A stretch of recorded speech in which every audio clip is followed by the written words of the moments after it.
안녕하세요. 형법총론 두 번째 수업 진행합니다. 자, 공범관계에서 공동가공의 의사가 있었다면 동시범의 문제는 제기될 여지가 없죠. 공동가공, 동시범이란 거는 어, 서로 약속하지 않았는데 연락하지 않았는데 사건을 함께 하는 것. 자, 공동가공의 의사가 있다면 공범이죠, 공범. 공범과 동시범은 다릅니다. 자, 동시범의 의미. 사람이 돌을 맞고 상해를 입었고 용의자는 A, B, C, D다. 이 네 명이 공모한 경우에는 한 패거리로 묶어서 모두 상해 기수죄의 공범이 되는 겁니다. 공동정범이 되는 겁니다. 그러나 각자가 공모하지 않은 단독범이라면 상해 결과에 책임 있는 자를 밝혀야 합니다. 이처럼 단독범 간의 범행은 우연히 동시간대, 근접한 장소, 동일한 피해자인 경우에는 동시범 관계라고 합니다. 동일한 시간대, 근접한 장소, 동일한 피해자인 경우에는 동시범 관계라고 합니다.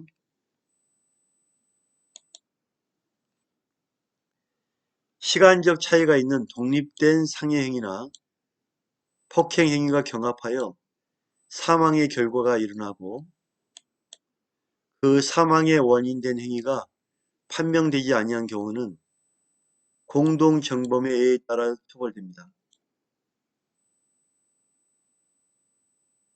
자, 시간적 차이가 나는 독립된 상해행위, 폭행행위의 경합,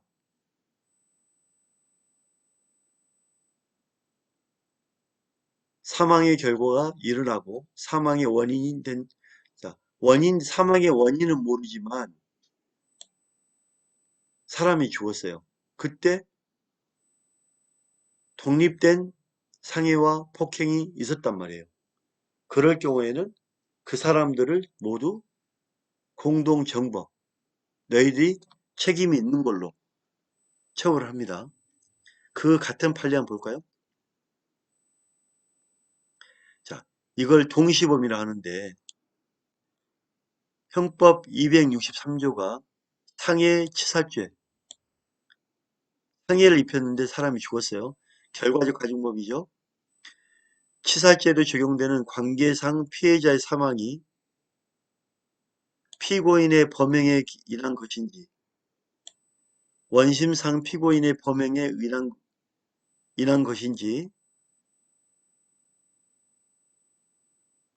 판명되지 아니한 때에도 예외적으로 공동정범에 의할 수 있을 것이다. 자, 형법 263조의 동시범은 상해와 폭행을 위한 특별 규정이다.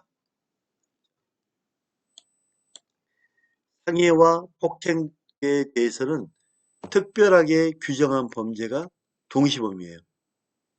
다시 한번 강조합니다. 상해와 폭행죄에 특별하게 규정된 범죄가 동시범이 상해와 폭행죄다.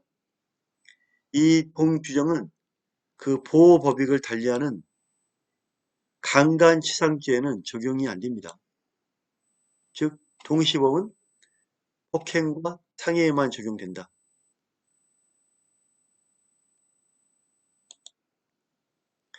263조 동시범 독립된 행위가 경합하여 상해의 결과를 발생하게 한 경우에 있어서 원인된 행위가 판명되지 아니할 때는 공동정범에 의합니다.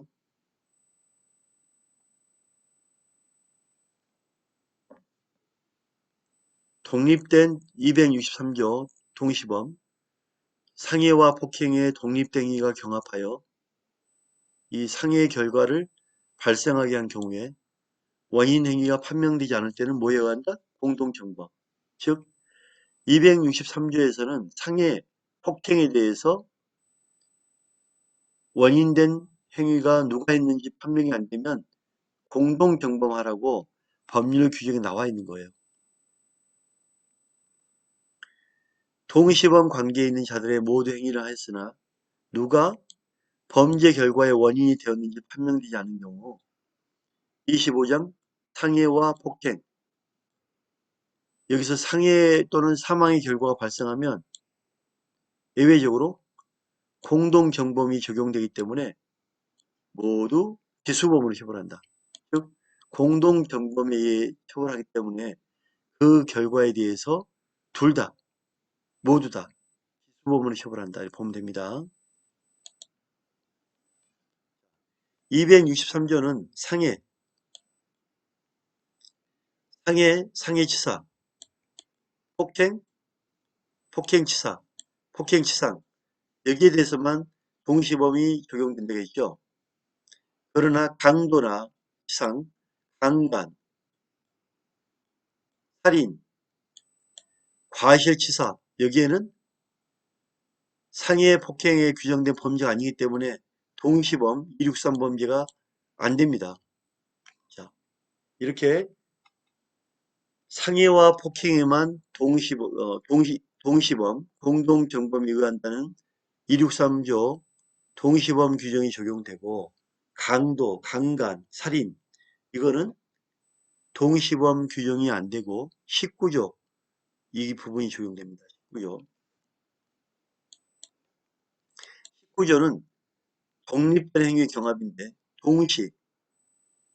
이 시에 독립행위가 경합한 경우에 그 결과 발생에 원인된 행위가 판명되지 아니한 때는 각 행위를 뭐로? 미수범으로 처벌한다. 동시범 관계에 있는 자들 모두 행위를 하였으나 누가 범죄 결과를 야기하였는지 판명되지 않으면 원칙적으로 뭐한다? 미수범으로 처벌한다. 예컨대 A와 B가 각각 살인 의사로 총을 쏘아서 피해자가 사망했다 이거예요. 누가 쏜 총탄에 죽었는지 몰라. 그럴 때 살인, 강도, 강간은 모두 뭐로? 미수범으로. 따라서 A, B 모두 뭐로 한다? 살인 미수범으로 처벌한다. 이렇게 보시면 됩니다. 그래서 상해와 폭행은 동시범으로 263조에 의해서 공동정범으로 처벌하고 강도, 강간, 살인은 19조에 따라서 누가 했는지 모르기 때문에 미수범으로 처벌합니다. 살인미수, 강도미수, 강간미수, 미수범으로 처벌한다. 됩니다. 263조의 적용은 폭행과 상해죠. 폭행과 상해. 답 나왔죠? 피해자를 폭행하여 실신시키고 달아났고 2시간 후 이를 모르고 다른 피해자를 밀어 땅바닥에 떨어뜨렸는데 피해자가 사망하였고 원인 행위가 판명되지 않았다면 피고인은 뭐로? 폭행치사죄로 처벌한다. 한 명은 폭행하여 실신시키고 2시간 후에 다른 사람은 땅바닥에 밀어서 땅바닥으로 떨어뜨렸단 말이에요. 누가 죽였는지 몰라. 둘 다 공동경범에 처벌하기 때문에 폭행치사죄로 처벌합니다. 피고인이 술에 취한 피해자를 상해를 입혔고 3시간 후에 이를 모르는 다른 피고인도 때려서 상해를 입혔는데 피해자는 6일 후에 사망했다. 상해의 고의로 때렸기 때문에 사망했기 때문에 둘 다 상해치사의 공동정범으로 처벌합니다. 상해치사죄로 처벌한다.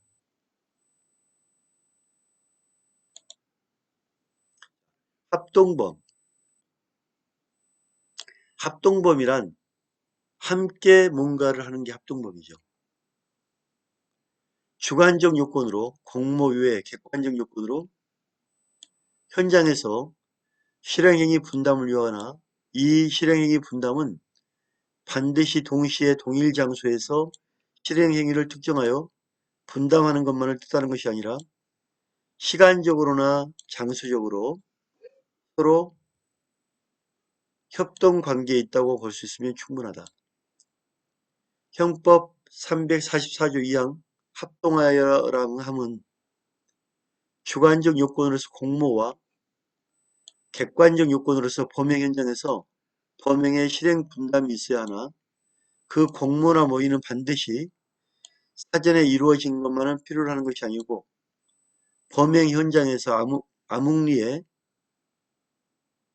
의사소통하는 것도 포함합니다.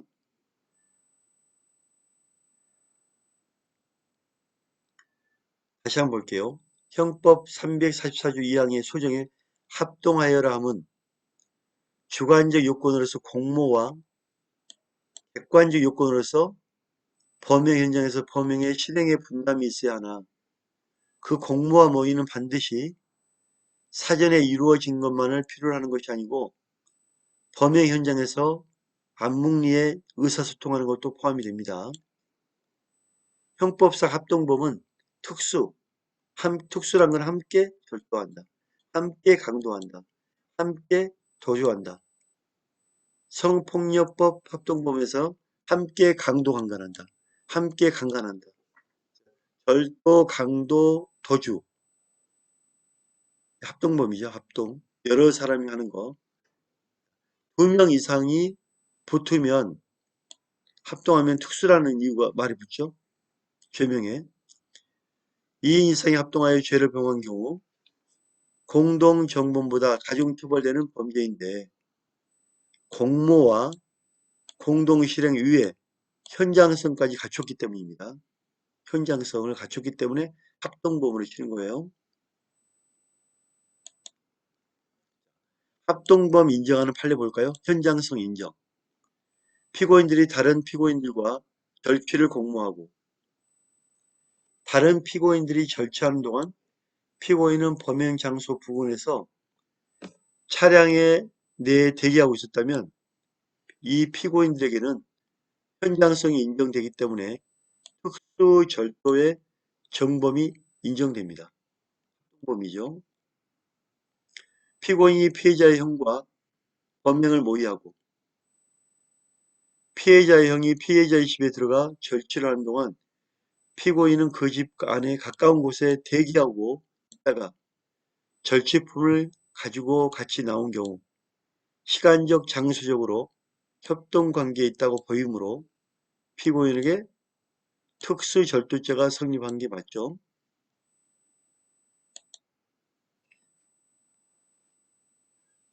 A가 피해자를 강간하려고 하여 피해자가 도망가자 B는 피해자를 쫓아가 붙잡은 다음 A와 성교를 할 걸 강요하면서 발로 그녀의 배와 등을 한 차례 때리고 피해자가 도망가기를 단념하자 그녀를 A 집으로 데리고 갔고 C는 피해자가 A 방으로 돌아오자 역시 피해자를 폭행하였습니다. B와 C는 A가 피해자를 간음하는 동안 옆방에 함께 있었다면 B와 C는 강간죄 분담행위를 하였다 할 것이고 실행행위 분담은 시간적으로나 공간적으로 A와 협동관계. 도망가는 사람을 A가 잡아오니까 C가 또 있다가 A가 피해자를 강간하니까 도망가니까 B가 잡아왔고 때려서 잡아왔고 오니까 C가 또 때리고 B와 C는 옆에 대기하고 있고 A가 간음하고 이거는 A, B, C가 같은 놈들. 여기서 이 강간범이기 때문에 놈들이라는 말을 썼습니다. 같은 나쁜 놈들로 해야 됩니다. 그래서 A, B, C는 모두 다 한 범죄자로 보고 협동관계로 봐야 됩니다. 그래서 성폭력법상 특수강간죄로 봐야 됩니다.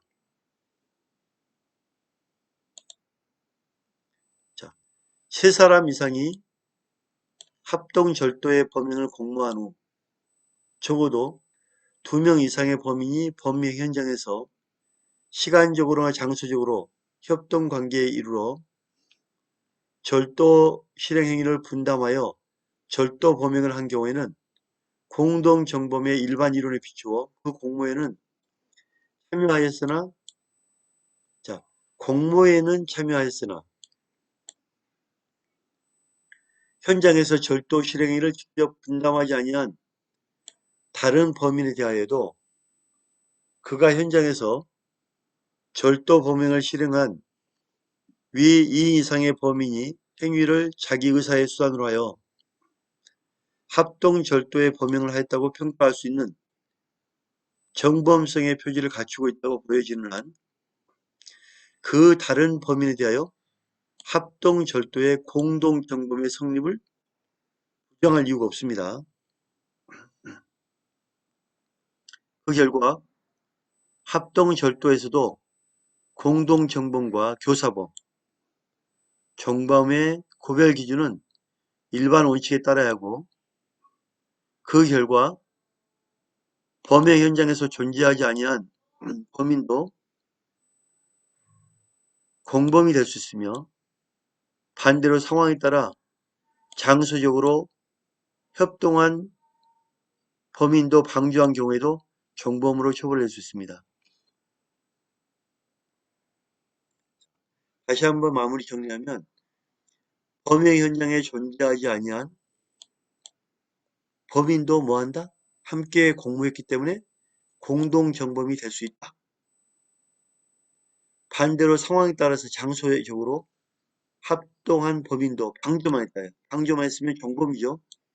정범을 하는 거고 정범 따라가는 거고. 공모라는 게 정말 중요한 공모. 현장에 2명 이상에게 합동범이 성립하면 현장에 없던 한 사람도, 즉 합동범의 공동정범이 성립할 수 있다. 왜? 공모했기 때문에. 자, 위 부분을 아주 요약한 게 이거예요. 이렇게 긴 내용을 요약한 부분입니다.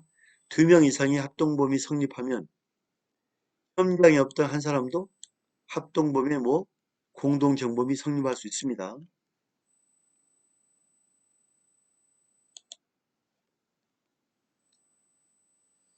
합동범의 공동정범인정. 주점의 지배인 피고인이 주점 내 손님을 감시하는 동안 피고인과 공모한 주점 업주와 삐끼들은 편의점에 가서 피해자에게 빼든 탈취한 신용카드로 현금 자동 지급기에서 현금을 인출했다면 여러 사람이기 때문에 특수죠. 특수 절도의 공동정범이 성립합니다. 즉, 한 명은 손님을 감시하고 있고, 그 다음에 2명은 업주와 삐끼들은 카드를 갖고 와서 돈을 뺐다 이거예요. 신용카드로 허락 없이 현금을 뺐기 때문에 절도죠. 그죠? 돈을 허락 없이 빼는 거잖아요. 카드 훔치는 거잖아요. 절도입니다. 특수 절도의 공동정범이 성립합니다. 피고인이 A와 B와 공모한 후 B는 피해자 회사의 사무실 공고에서 현금을 절취, 공모했다면 특수절도죠. 피고인은 이 사무실에서 100m 떨어진 곳에서 망을 본 후 B의 합동절도의 범행에 대한 공동정범으로의 죄책을 면할 수 없습니다. 특수절도 공동정범입니다. 수업 마치겠습니다. 감사합니다.